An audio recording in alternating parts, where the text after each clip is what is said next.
there are so many types of risk the farmer faces. The natural calamity risk is there, some agitations, all sorts of risks are there. But the major risk is government intervention. Whenever the farmer is in a position to earn some money, to earn some profit, the government intervenes and pulls down the prices. We actually need a vision for Indian agriculture, as if Indian agriculture counts and it matters.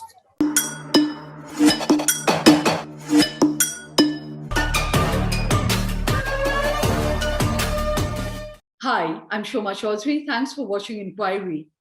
After an intense year of protests and suffering borne by farmers, the three controversial farm laws that had dominated headlines was repealed by Prime Minister Modi a couple of days ago. There's been animated debate about what motivated him to cave in. But the real question is, what next? Will the crucial farm sector go back to being neglected?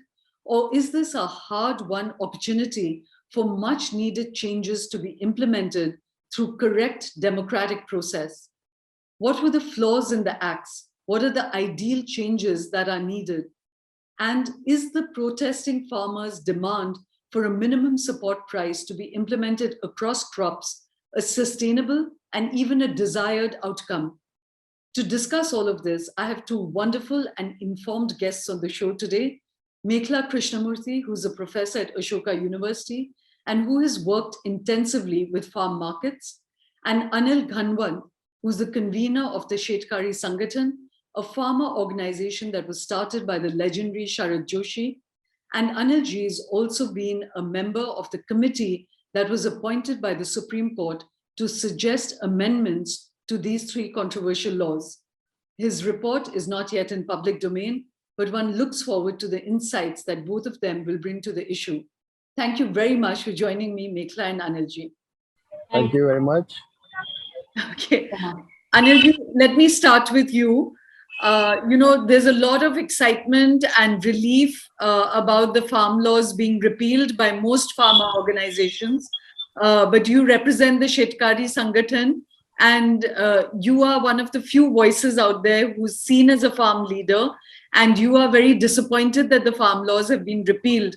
So can you explain why? Why did you want these laws to go through? Actually, we have been demanding market freedom for farmers since last 40 years under the leadership of Sharad Joshi. And this was the first time any government had tried to introduce some liberalization of agriculture and farmers markets, farm produce markets. So we were happy that those laws were not 100% good. There were some flaws that have to be corrected. Unfortunately, I had the opportunity to be in that committee, and we tried our level best to convince the farmers and convey the message of the laws to the farmers, and requested the government to correct whatever was not proper in those laws. Now I have the fear that no other party, whichever comes in power for next 50 years, will even dare to introduce such type of reforms in agriculture. So Anilji, I'm going to come back to asking you, what you felt was faulty. Also, what has been the market experience of farmers in India so far? But before that, I just want to bring Mekhala into the conversation. Mekhala, what is your reaction to the laws being repealed? I think, Shoma, we've spoken about this before, and I don't think there was any other option because of how the laws were brought. And, there were so many issues. And I think precisely for the reason that Anilji has mentioned, in such a complex subject, in a subject that is so important to so many people, that involves, millions of producers across our federal structure of states and center, this was always going to be a really, really important issue, but needed to be very, very sensitively and well handled in terms of the political and economic process, right? I think the fact that a committee retroactively set up by the Supreme Court had to try and do this work rather than using systems that could have been put in place, whether that was a parliamentary standing committee at this stage. Certainly, engaging with the states at an early stage, given that agricultural marketing is a complex state subject and requires center state coordination and interstate coordination. I think many people have pointed out the process was absolutely, inadequate to the task. And I don't think anybody would argue that agriculture and agricultural markets do not need deep reform. I very much hope that this does not mean that we don't touch it again for 50 years. But I think, what Anilji will agree also, that, many states had been working on these reforms. And it is not the first time in Indian history that we are seeing efforts to liberalize. Maharashtra itself had done things, big battle. I think Shetkari Sanghan and others have fought this battle, how difficult it is with entrenched interests to liberalize markets. But a state I know very well, also Madhya Pradesh, had also taken these steps. I do feel that it needed to have been a process led by the state, where the center played a stewardship role, bringing people together and solving this problem. I think given that that didn't happen, that there was very little trust, the process wasn't seen as credible. I think the repeal should have happened earlier and a better process should have been put in place. And reforming agricultural markets for producers and consumers of India requires a lot of, detailed work, good drafting, and trust. And I very much hope that now that this can be put aside and better processes can be brought, because the issue is too important for India. So Anilji, Mekhala has just brought up this, issue that it is a state subject and has overlapping jurisdiction with the center and the state, and that many states have tried to create reforms. Bihar, you yourself say that the MSP only functions really in Haryana and Punjab. The other states, it doesn't impact. So in many ways, the market has been free to operate in those places, and it has not operated very well. So, one, how do you respond to Mekhala's point? And two, can you enumerate bullet by bullet what was wrong with the laws in your understanding? I agree with Pitraji that proper procedure was not followed. If there was a proper discussion before the laws were implemented, the agitation itself won't have risen. Because what the farmers were told was that your land will go, MSP will go, and APMC will be shut down. Actually, nothing was going to happen due to these laws. But the procedure was pushing down the law in the throat of the country and the farmers. That was what went wrong. And the people were not aware of the reforms. And the other part of her statement, that too I agree that in Maharashtra, fruit, vegetables and flowers were deregulated from APMCs. Farmers are allowed to sell their produce anywhere. And 21 states in our country are actually practicing, have deregulated fruits, vegetables and flowers. Also, contract farming is in process in 15 states. They have their contract farming laws, and contract farming is operated in these states for decades.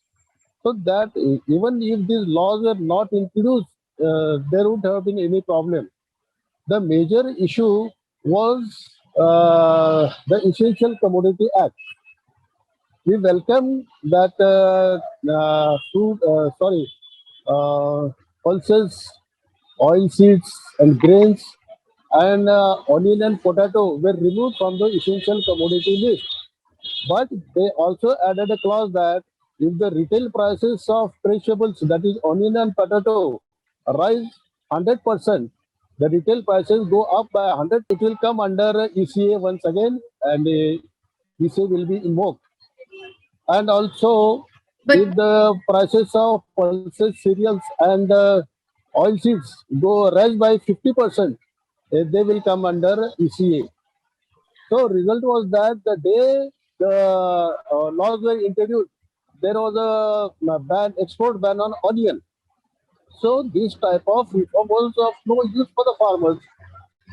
There would have been controls like stock limits. There would have been controls like export bans. There would have been controls like interstate trade. So we didn't appreciate that part of the laws. Also, the judicial procedure that has been recommended in the laws was that that authority was given to the revenue department, and Yeah, revenue that department officers are quite busy with their work, and they have other priorities to be handled like elections and drought and floods, and they wouldn't have been able to attend these type of disputes. Also, this department is not reliable. The farmers don't trust the revenue department. They think that anybody having a bigger sum in his pocket can buy these officers. So we had appeal to the government that it should come under judicial process, and some retired judges or sitting judges to be appointed, and a tribunal or a special court should be appointed for settling such type of disputes. Okay, so Anilji, I'm going to come back to asking you what were the amendments that you gave to the Supreme Court. If you feel that barring the judicial process, there wasn't much wrong with the laws, but before that, Mekhala, I want to ask you that can you bullet what, in your view, you said the process was wrong, the jurisdiction was wrong, because this is a state subject. You need a much more piecemeal approach to reform rather than a top-down reform. But can you remind the audience, like 1, 2, 3, 4, what was really problematic about the laws? Yes. So, I actually, from Anilji's statement, you get some indication. In some ways, the law went too far in the direction of deregulation, and in other ways, it didn't go far enough. Right? What he was talking about, Essential Commodities Act, for example, you put various conditions, and you saw that once that if the intention of that amendment was to ensure that the state does not idiosyncratically and unduly intervene in markets when prices go up to protect consumers and to the detriment of farmers, as usually happens, if that was the reasoning, right, then over the last year, we saw that that intention wasn't actually something that the government planned to commit to. Because you saw the problem that happened with onions, he's already mentioned that. But more recently, we've seen with pulses and oilseeds, stock limits being placed. Surely, India is a country with many small consumers who are also poor. Farmers are also consumers. Price rise affects them all, right? You have to think about other more creative and important solutions. People have talked about this for a long time, with onions, with pulses, with oilseeds. Unfortunately, what happens when a crisis comes, you immediately take action that negatively affects farmers, right? And this is the general problem, that we always err on the side of consumers instead of producers. So I think that was one set of problems with the Essential Commodities Amendment, where someone like him would actually rightly say that you're not going far enough in actually following through on the commitment there. But when it came to the other two acts, particularly when it comes to the Farmer Produce Trade and Commerce Act, I think the act went too far in deregulating without enough controls, not just on the question of dispute resolution, which, as he rightly says, it was a distant and not a trustworthy dispute resolution system. It also did nothing, for example, to ensure that counterparty risk would be met. See, even in a stock exchange, any exchange, you have to put up margins or some deposit to ensure that you actually get settlement. Right? In this act, there was no such mechanism to ensure that whoever was purchasing would actually settle the transaction. Right. Similarly, we don't have to go into complex licensing. We all know how tough it is to get an APMC license. However, you could have had a registration system, right? Some registration system, because just showing a PAN card is not enough. So, secondly, for farmers, you need a good price intelligence system. You need a market intelligence system. Farmers should be able to access transparently what the price is. Now, even with their flaws, APMC mandis are one place which set a benchmark. Even with all the problems, everybody knows mandi bhav kya hai. Then you can set your transaction even outside based on that. Price discovery, good weighment, fair settlement. All these things are very important. So again, I think these were things that we have learned our lessons. We have had a lot of experience from states. We can design better systems. We can remove conflicts of interest. We can make markets more competitive. But if we don't do this, I think we are letting farmers down. One last thing, I think having some areas become trade areas under the new laws, some areas become market areas under APMC or state laws, was actually creating regulatory confusion and competition in a way that would not have helped anybody. So I think we need to be much more creative about how we look at agricultural market regulation. It requires more work, not less.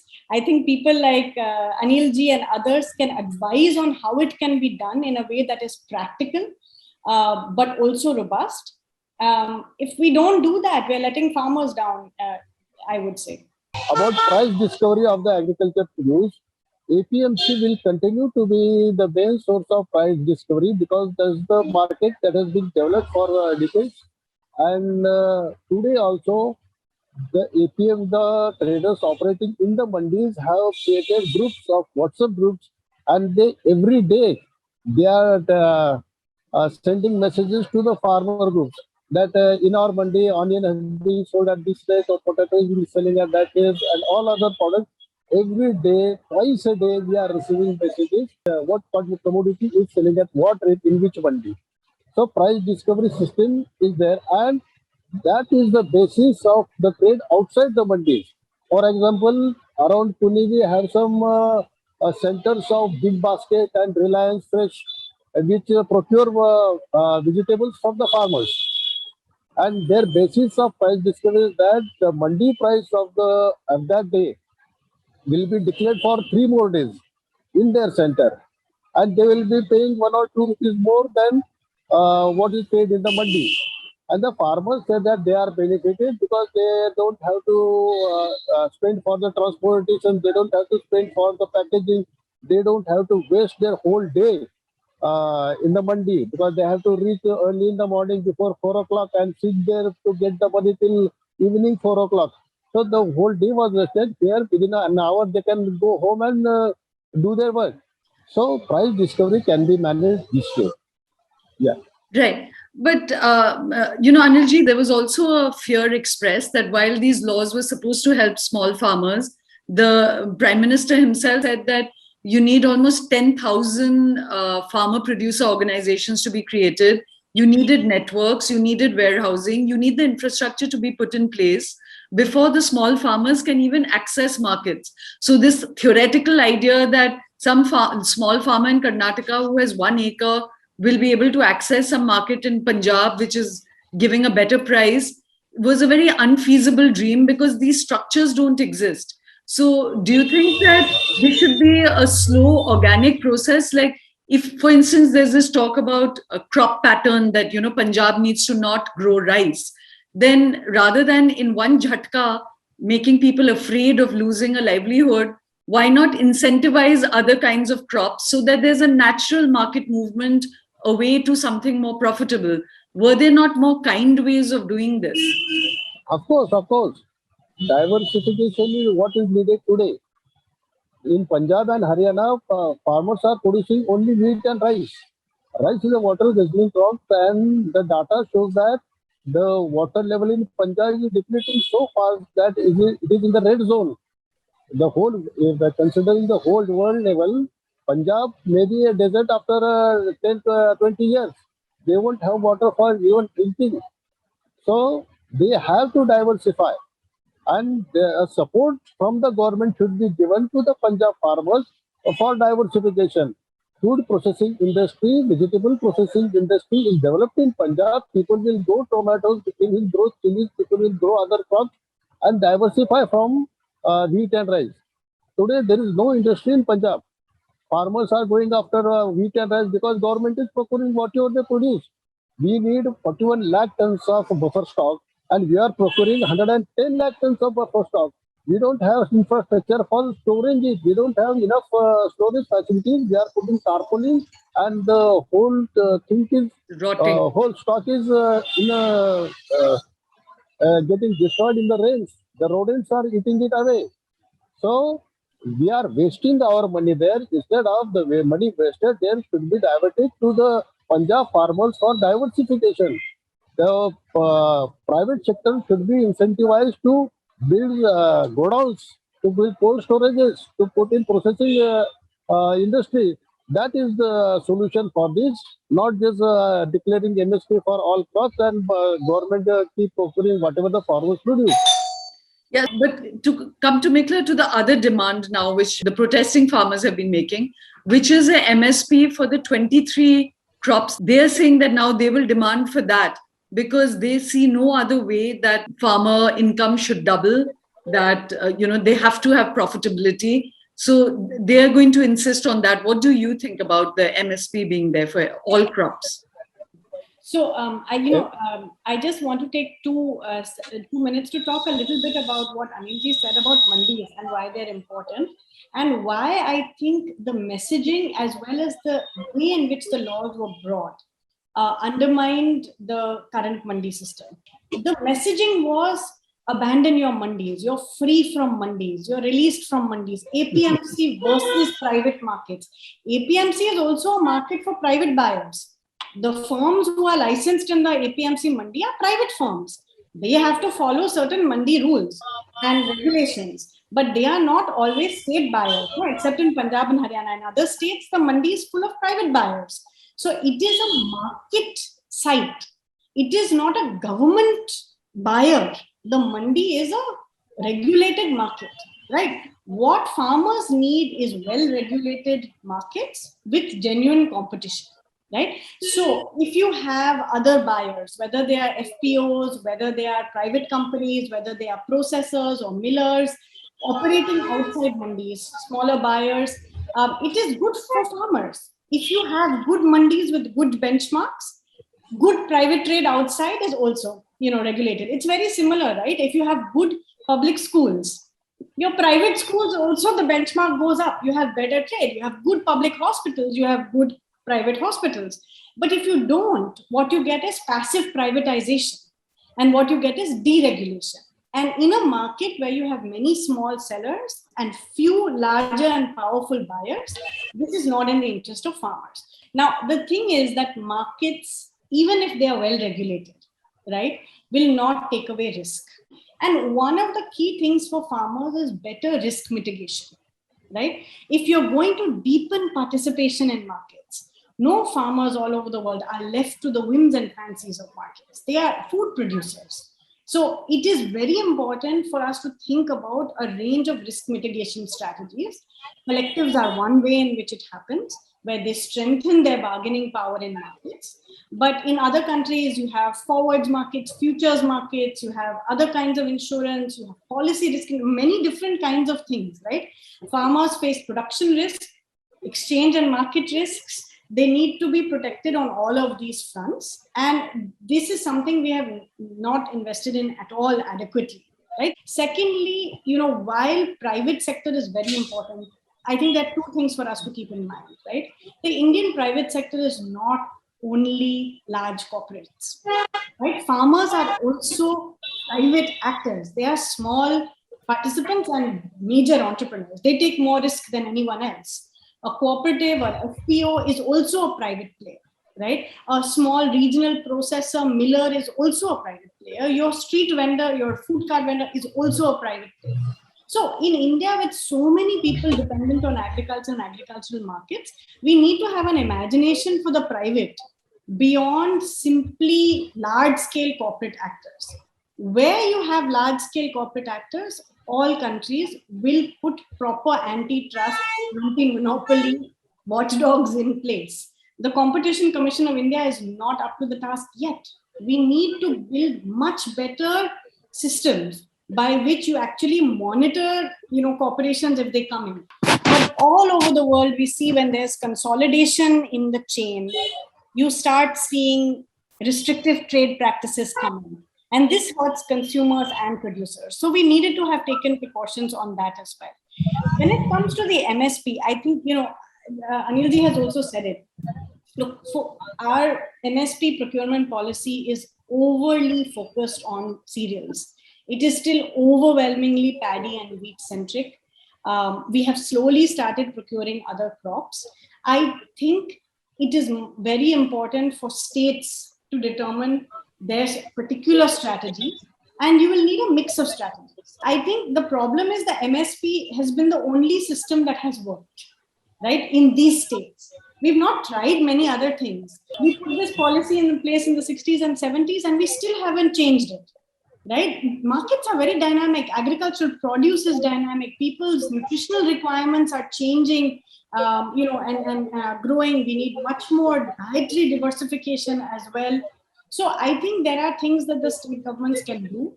We always joke in our research that Punjab was state without market and Bihar was market without state.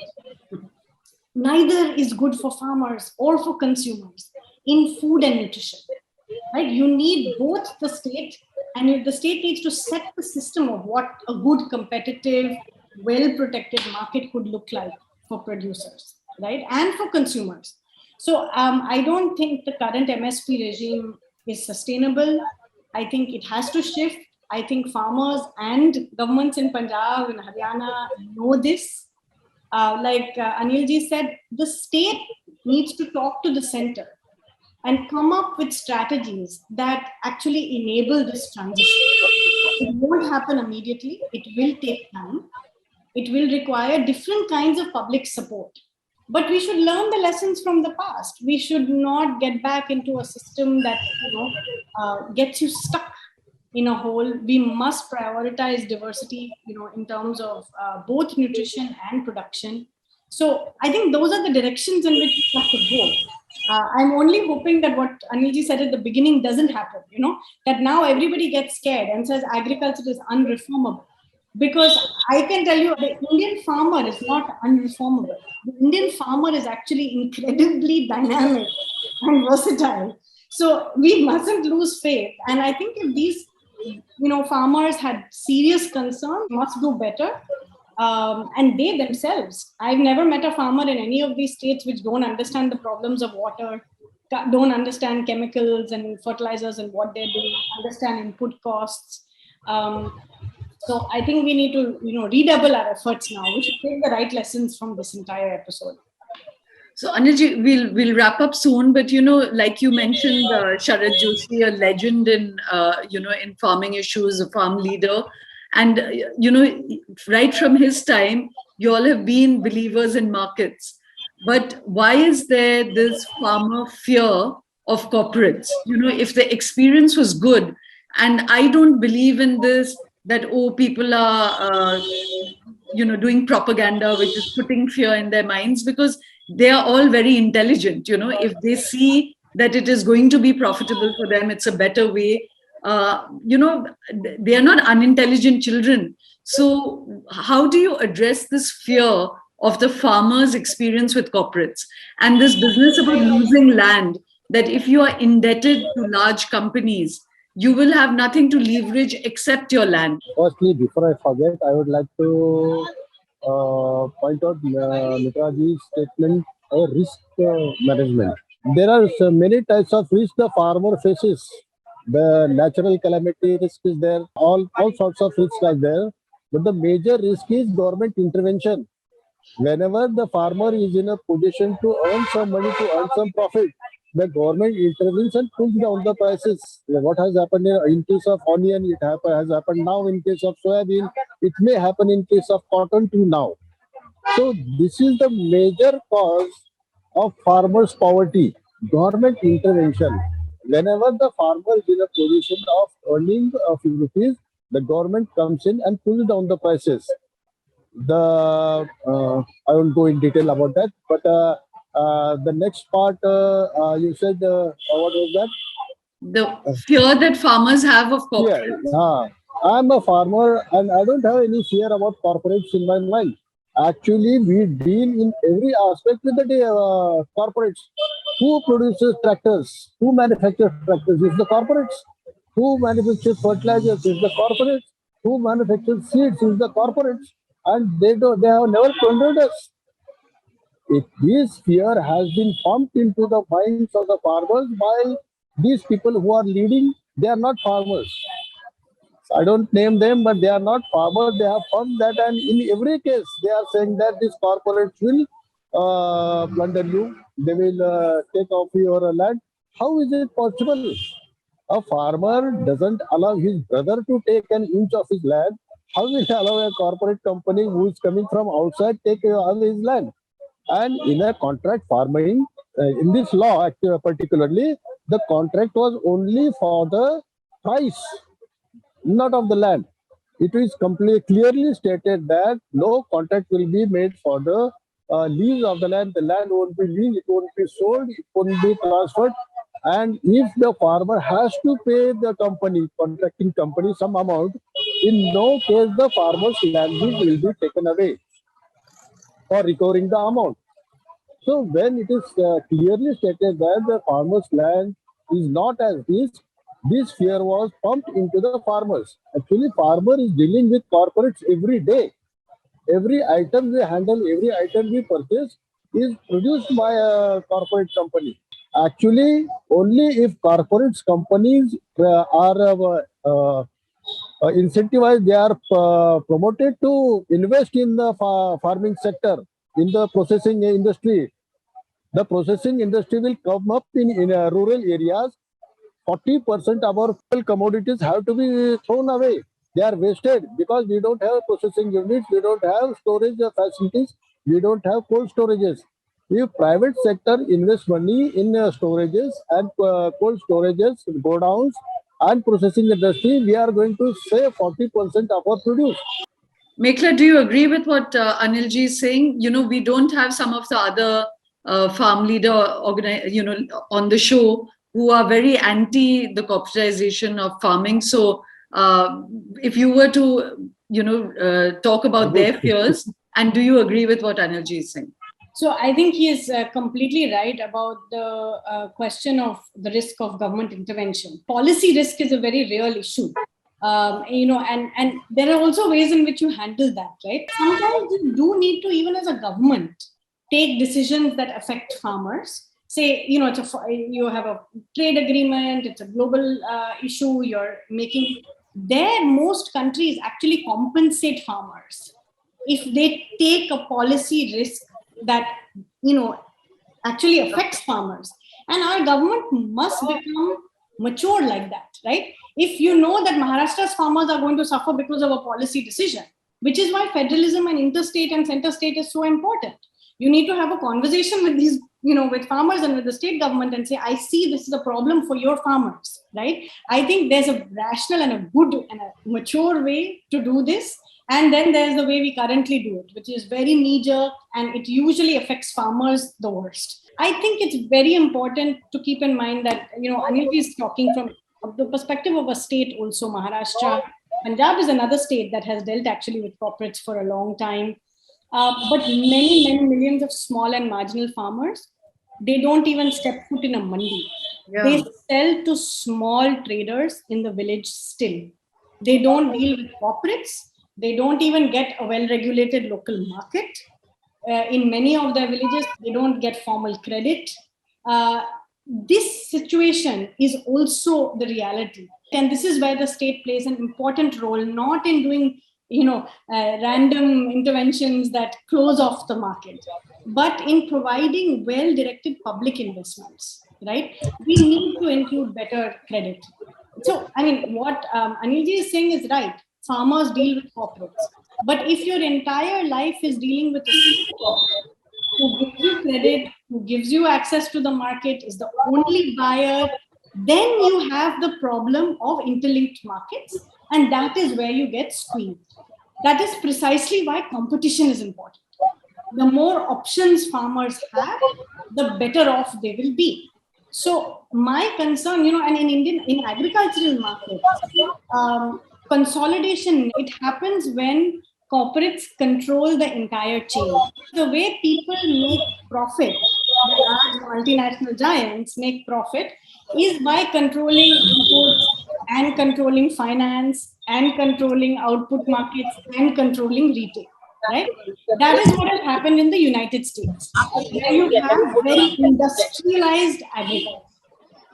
I think India has a unique opportunity to create competitive markets where farmers can actually participate deep in those markets, whether they are through FPOs or better regulation, which doesn't move us to a situation of too much consolidation, where then you lose your power. You lose your power as consumers and as producers.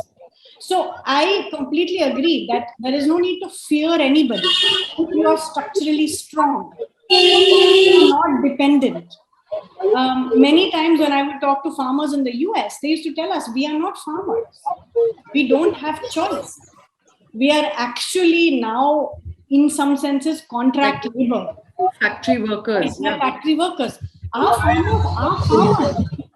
They do have choice. The question is, how do you protect that choice? It's very easy to talk about freedom and not talk about majburi. Most farmers work on constraint, and reducing that constraint and increasing that should be how policy proceeds. The future threat, or why farmers are nervous about corporate consolidation from other countries, we should not dismiss it as something that will never happen. But if you strengthen farmers' hands, right, if they come together, if there is good systems, there is good antitrust regulation, you have well-regulated markets, you have good dispute resolution systems, you have proper kinds of support, then I think more buyers are better for farmers. Next week is also Dr. Kurian's anniversary. And we talk a lot about, the importance of cooperatives and collectives. It takes a lot of work to build good collectives. It takes a lot of public support also. We'll just end because there's a lot of noise, Anilji. Just to ask you this question about what Mekhala said on public investment. The Prime Minister has set up a 1 lakh crore infrastructure fund. When we create infrastructure for every other kind of enterprise in the country, why not for the farming sector, which is directly or indirectly impacts 600 million people as producers? Why should the country not be investing in creating infrastructure which many can use? Mekhala made this point about monopolization. If you have, the way there's this fear about Ambanis and Adanis, that if they own you from end to end, then you will just become like a factory labor rather than a farmer. If a farmer is ready to give his land to the corporate company, it is his wish whether to work on that land or just take the money of the rent which he is going to get, or the lease he is going to get. So all types of options should be open for the farmers. We are not afraid of anybody taking away our land, and the corporate sector also needs the farmers' help. If they are going to do everything, they will have to pay the farmers for using their land, and farmers may be benefited out of that. Even today I am giving my land on lease to other farmers who have the manpower, and I am getting my share of lease out of that. So the farmer must have the freedom of, and he should have more options. Hundreds of companies should come in the competition and demand the farmer to, I will give this much amount for as lease for your land. So this type of agriculture should also be accepted. Today he is compelled to sell his produce in the mandi only. It's different for Punjab and Haryana, but in other states, the farmers have to go to the mandi by putting their own money for transportation, packaging, loading, unloading, and then his produce is sold, which is auction. Here the farmer doesn't have a say. If the produce is sold at his home, he will say that I won't sell my soybean under 5,000 rupees or 6,000 rupees. But you won't have to face the auction. But Anilji, there's also this problem that at least with the government, even if it is only for election purposes, like it looks like it's happened now, there's a responsiveness to people's pain. But if the government moves out of this sector and you're only there with corporates, this is a very risky business. Inevitably, you will only have very large corporates who will get involved. And then you have no leverage over large corporates. If you are, the government wants to help the consumers, it should not be by grinding the neck of the farmers. They should subsidize the consumers. You are pulling down the prices. the onion prices which are gone up to 50 rupees come to 10 rupees if there is an export ban. Now you are imported soya meal and the soybean which was selling at 9,000 rupees has come down to 5,500 rupees. So you are hurting the farmers. The farmer is injured by this type of actions. So you are making your votes, you are confirming your votes on the farmers' lives. So this is not proper. Right? The government wants to help the consumer. There are other ways we should help it, not just every time crushing the farmers and helping the consumers. Our policy is consumer biased. There is no agriculture policy in an agriculture country. Now these laws have been repealed. Maybe there will be a parliamentary discussion and we'll have a better laws or we'll have an agriculture policy at last. Right. So just to end on, Mekhala, now that these laws are gone, just what are your top 3 wish list?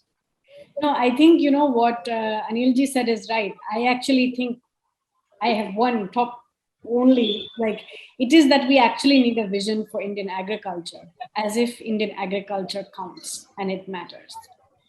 For too long, we have treated agriculture at best as a welfare sector and as a political problem. It is a vital sector of livelihood, of life.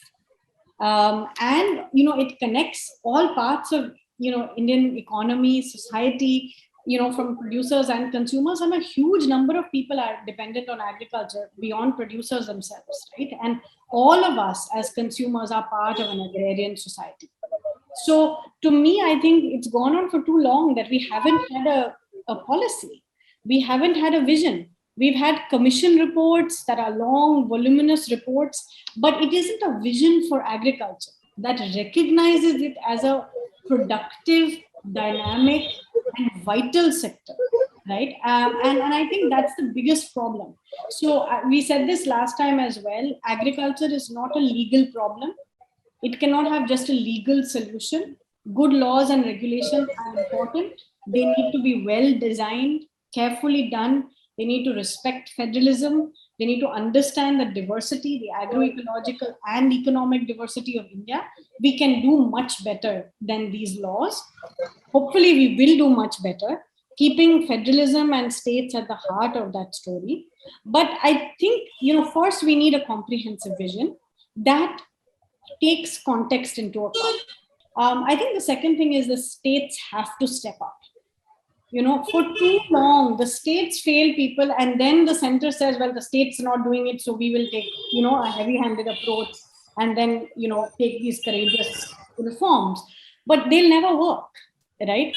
And we have to hold our states accountable. They have to provide leadership. And yet these are very complex issues. So you will need, the center and state, you will need interstate council. There is a better way to do this. I mean, and ultimately, first we said we needed reform by stealth. Nobody could understand. You have to stealthily go and bring big reforms. Then we have tried now reform by bypass, right? Neither of them is good for a vibrant and strong democracy. I'll go back to the issue. We keep pitting state versus market. The role of the state is not to be the market. Right? I remember, I think it was Sharad Joshi and others who fought against, mandatory monopoly procurement by the cotton, right? In cotton. That was not helpful for farmers. Mandatory procurement, just like mandatory fortification will create its own problems, right? This tendency to control has to give way to an ability to support choices and support transitions. That actually needs a better state. It needs better state capacity. It needs better informed politicians. It needs more farmers to become politicians and sit on those things and do that kind of work, right? There's no other way out of it. Our structural transformation is completely unique. There are no other countries like us of this size with so many people dependent on agriculture. You cannot forcefully push people out of agriculture. So hoping after this, we don't see agriculture as a legal problem. We don't see agriculture only as a political problem to be managed. And we don't think of it only as welfare. Right, Anilji, you last words. I know you wanted the laws, but they are gone. What do you think tomorrow morning? What do you hope will get into process? What are your top three wish lists for the farming sector and the government? Now the laws are repealed. Now I wish the government put forth a white paper on the state of agriculture in India. What is the state of agriculture in India? And then looking at that, they should make a committee which involves all stakeholders, maybe traders, exporters, farmer leaders, opposition, the agitating farmer leaders, and then a policy should be decided. The white paper and the report we have submitted to the Supreme Court should be taken as the basis of discussion, and whatever comes out of that should be taken as the agriculture policy of this country, and all the agriculture laws should be formed according to that. That's what I would like to say. Thank you very, very much, for joining me, and you, Anilji, in the middle of, you're clearly on the road and you still taking time out. So thank you very much. I think the one thing that has come out of this long year of protest and all this focus is that for many years, farming, it was invisible to an urban crowd. And secondly, it was always seen as a charity sector. We spoke of them as being on dole. Now I think people have at least absorbed that to keep consumers happy, it's the producers who are being forced to be poor. So even if you're doing income support, it's not because they don't produce enough, it's because we are forcing them to be poor. So I think at least that shift in perception has happened, and there's much greater empathy with the producer's problem, so that has been worth the fight, if nothing else. Thank you very much, both of you.